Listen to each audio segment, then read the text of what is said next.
সালাম আলাইকুম সবাইকে। আপনারা যারা সমন্বয়ক এবং সহ সমন্বয়ক রয়েছেন, যারা এই গণ অভ্যুত্থানে আহত হয়েছেন, গণ অভ্যুত্থানে যারা আমাদের অনেক ভাই আহত হয়েছেন, গুরুতর আহত হয়েছেন, আপনারা তাদেরকে বিভিন্ন সরকারি হসপিটাল এবং বিভিন্ন প্রাইভেট হসপিটালে দেখতে যাচ্ছেন এবং বিষয়টিকে আমরা অত্যন্ত ইতিবাচক ভাবে দেখি যে আমরা সবার পাশে দাঁড়ানো উচিত। কিন্তু আপনারা জানেন যে স্বাস্থ্য মন্ত্রণালয় থেকে ইতিমধ্যে যারা আহত হয়েছে তাদের জন্য ডেডিকেটেড স্পেশাল ইউনিট করে দেওয়া হয়েছে, কারণ পোস্ট অপারেটিভ যেই ধরনের সংক্রামকগুলো ছড়ায় সেই জিনিসগুলো হচ্ছে একজন রোগীর জন্য আরো বেশি প্রবলেমেটিক। অর্থাৎ একটা রোগী এখন যে পর্যায়ে রয়েছে তার পরবর্তীতে অপারেশনের পরে যে বিভিন্ন যেই সংক্রামক ছড়ানোর যে প্রবণতাটি থাকে সেটি ওই রোগীকে আরো বেশি ক্ষতির সম্মুখীন করে ফেলে। সেই জায়গা থেকে আমরা যারা বিভিন্ন হসপিটালে ভিজিট করতে যাই আমরা যেন সচেতন থাকি, যেন আমরা রোগীর কেবিনে যেন আমরা প্রবেশ না করি। আমরা যারাই যাচ্ছি বিভিন্ন হসপিটালে আপনারা সর্বোচ্চ একজন বা দুজন আপনারা হসপিটালে প্রবেশ করবেন আর বাকিরা বাইরে থাকবেন। আপনারা সবাই দল নিয়ে একযোগে আপনারা যখন হসপিটালে যাবেন তখন চিকিৎসা সেবাটি বিঘ্নিত হয় এবং রোগীর জন্য সেটি ঝুঁকিপূর্ণ এবং সেটি আপনার জন্য ঝুঁকিপূর্ণ এবং যারা চিকিৎসা দিতে যান তাদের জন্য সেটি প্রবলেমেটিক।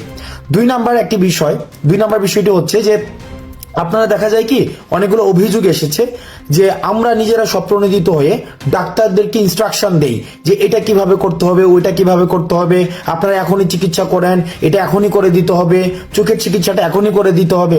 দেখুন, চিকিৎসা বিষয়ে আমার এবং আপনার থেকে নিশ্চয়ই যিনি ডাক্তার রয়েছেন তিনি বেশি অভিজ্ঞ। সুতরাং আপনারা স্বপ্রণোদিত হয়ে কোনো ডাক্তারকে ফোর্সফুলি কোনো ধরনের ট্রিটমেন্ট করবেন না। আপনাদের যদি কোনো পরামর্শ থাকে, আপনাদের যদি কোনো অবজারভেশন থাকে, সেটা পোলাইটলি আপনারা ডাক্তারদেরকে বলবেন এবং যথাযথ কর্তৃপক্ষকে আপনারা পোলাইটলি অ্যাড্রেস করবেন।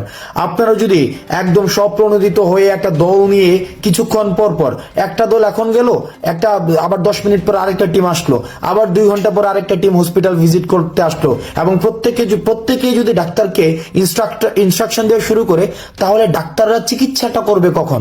সুতরাং হসপিটালে আপনারা প্রথমত হচ্ছে না যাওয়ার চেষ্টা করবেন। যদি কোনো অভিযোগ থাকে সেটা যথাযথ কর্তৃপক্ষের কাছে যাবেন এবং যেই ওয়ার্ডগুলোতে যারা অসুস্থ আছে তারা ভর্তি আছেন সেই ওয়ার্ডগুলোতে আপনারা প্রবেশ করার প্রয়োজন নেই, শুধুমাত্র যারা গার্ডিয়ান রয়েছে তারাই প্রবেশ করবেন। এবং যারা সমন্বয়ক রয়েছেন, সহ সমন্বয়ক রয়েছেন, আপনাদের প্রতি আহ্বান থাকবে এই চিকিৎসা পদ্ধতিটা, এই চিকিৎসা প্রক্রিয়াটা যেন ডাক্তাররা খুব সুন্দরভাবে পরিচালনা করতে পারে।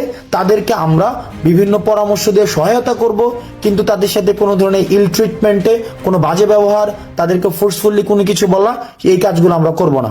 আপনারা ভালো থাকবেন, সুস্থ থাকবেন। সালামু আলাইকুম।